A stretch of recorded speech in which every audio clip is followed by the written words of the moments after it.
Compartimos el Evangelio del tercer domingo de Pascua en el año B. El texto corresponde a Lucas capítulo 24, versículos 35 al 48. Los discípulos contaron lo que les había pasado en el camino y cómo lo habían reconocido a partir del pan. Todavía estaban hablando de esto cuando Jesús se apareció en medio de ellos y les dijo: «La paz esté con ustedes». Atónitos y llenos de temor, creían ver un espíritu, pero Jesús les preguntó: «¿Por qué están turbados si se les presentan esas dudas? Miren mis manos y mis pies, soy yo mismo. Tóquenme y vean, un espíritu no tiene carne ni huesos, como ven que yo tengo». Y diciendo esto, les mostró sus manos y sus pies. Era tal la alegría y la admiración de los discípulos que se resistían a creer. Pero Jesús les preguntó: «¿Tienen aquí algo para comer?». Ellos le presentaron un trozo de pescado asado. Él lo tomó y lo comió delante de todos.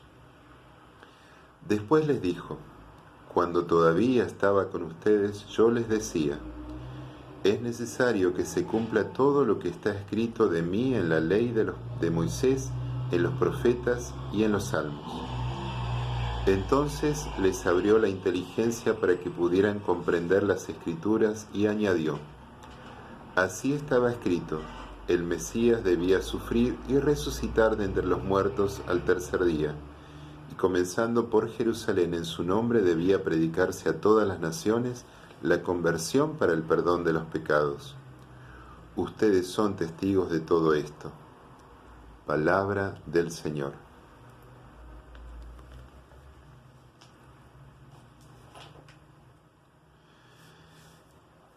El Evangelio que escuchamos, que es el Evangelio de Lucas, nos remite nuevamente al día de la resurrección. Los discípulos, encerrados en el cenáculo por miedo a los judíos, discutían a altas horas de la noche respecto del testimonio de las mujeres. Ellas habían ido muy de madrugada al sepulcro y relatan que encontraron dos ángeles que les anunciaron la resurrección de Jesús. Ninguno de ellos creyó en las mujeres, salvo Pedro, que fue corriendo al sepulcro y encontró que la piedra estaba movida y que el cuerpo no estaba. Pedro comenzó a pensar: ¿será posible que Jesús haya resucitado tal cual lo había anunciado más de una vez? El Evangelio de Lucas no nos relata un encuentro entre Jesús resucitado y Pedro. Sin embargo, algo debió haber ocurrido por lo cual Pedro comienza a anunciar, a dar testimonio de la resurrección de Jesús. El resto de los apóstoles no comparten la creencia de Pedro. De hecho, piensan, quizás por su dolor y por su angustia, se dejó envolver en todo lo que las mujeres habían dicho. Fíjense que la incredulidad que en el Evangelio de Juan solo es propiedad de Tomás, aquí es patrimonio de todos, en distinta medida.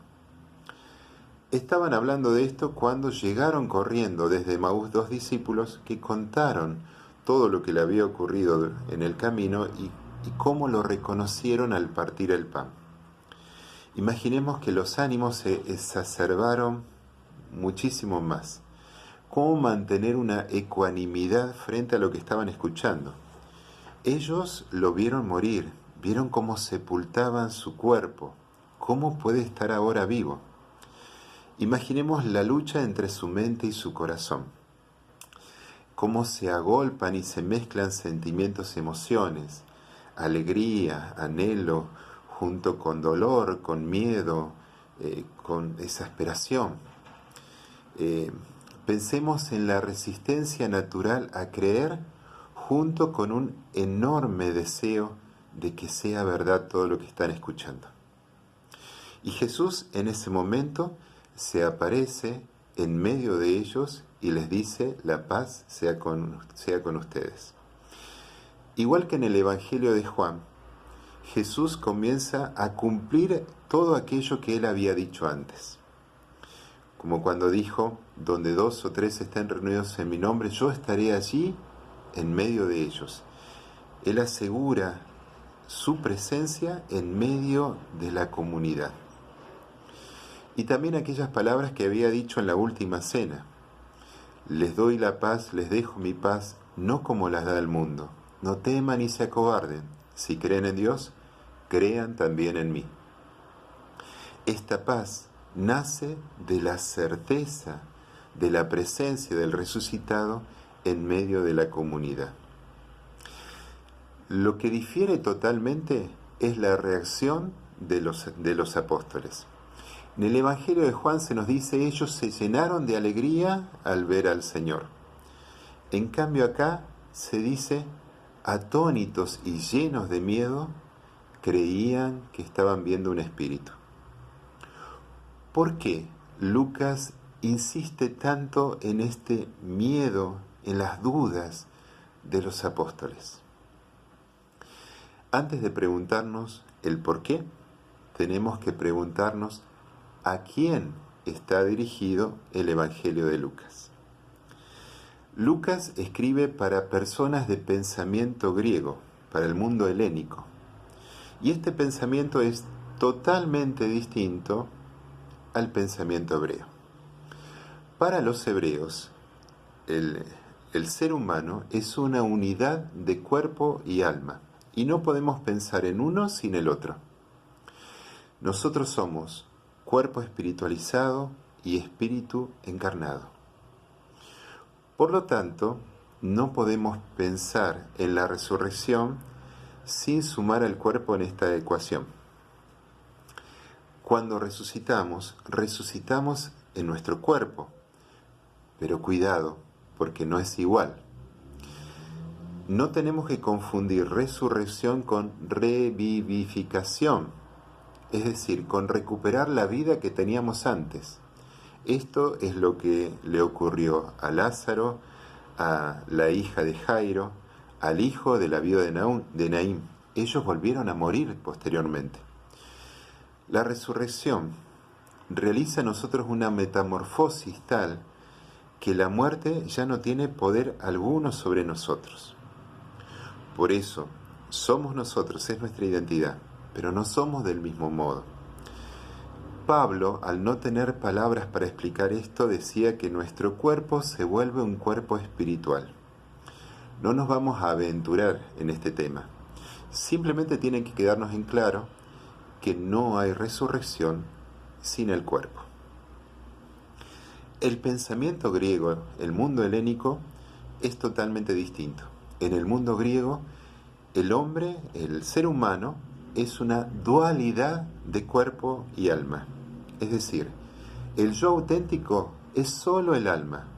El cuerpo es un envase donde el alma está encarcelada y necesita la muerte para poder liberarse de esta cárcel, ¿sí? Y para poder trascender. Según algunas corrientes, por distintos motivos, el alma podía quedar ligada al plano material, y esto era lo que provocaba las apariciones fantasmales. Miren, todo el esfuerzo que realiza Lucas para dejar en claro la materialidad del resucitado es justamente para que Jesús no sea confundido con un fantasma. Pensemos cómo le habrá costado a los cristianos de pensamiento griego aceptar la resurrección, ya que en un pensamiento dualista el cuerpo no es más que un envase descartable, una cárcel, un lastre absolutamente innecesario. Y Jesús les muestra las manos y los pies. ¿Por qué? Porque en ellos están los signos de la crucifixión, las heridas de los clavos. Él quiere demostrarles que es verdaderamente Él mismo, ¿sí? Que verdaderamente es Él mismo, si bien de un modo diferente, pero es Él mismo. Y los invita a tocarlo, ¿sí? Para que comprueben que Él tiene cuerpo, que Él tiene carne, músculos, huesos, y por lo tanto no se trata de un espíritu. Fíjense, él invita a hacer esta experiencia que en el Evangelio de Juan solo lo realiza Tomás. Tomás es el único que toca al resucitado. Es más, para que no quede ninguna duda, él come delante de ellos. Algo que era absolutamente imposible para un ser puramente espiritual, incluyendo un fantasma. Los discípulos, fíjense que hay como una especie de esfuerzo a ir dejando sus resistencias a creer. Ellos empiezan a creer lo que ahora pueden ver y palpar. Pedro va a decir más adelante, nosotros comimos y bebimos con él. Y fíjense, ¿no? El comer y beber con el Señor es el signo de la Eucaristía, que es, podemos decir así, la presencia más corpórea que nosotros podemos experimentar aquí y ahora del resucitado. Y él, después de esto, igual que a los discípulos de Emaús, les explica las Escrituras y les abre la mente para que puedan comprenderlo. Era necesario que Jesús, el Mesías, padeciera para que pudiera entrar en su gloria.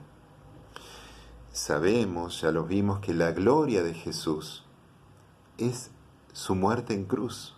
Esa es su glorificación. Es su muerte por amor a nosotros.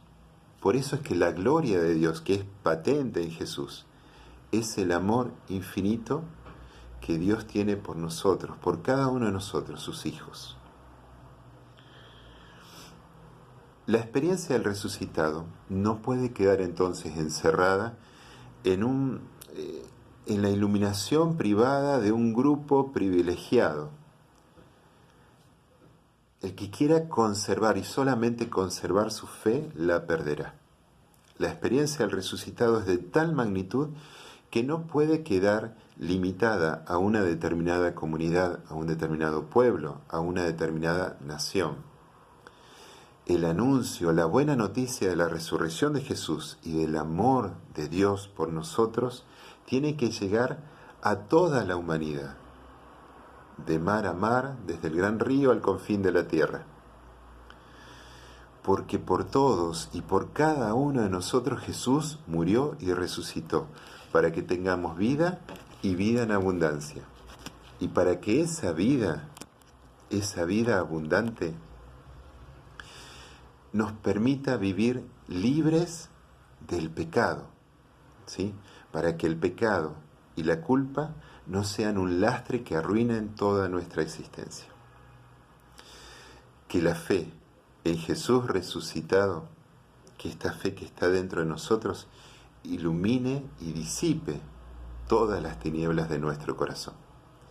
Que tengan una hermosa semana.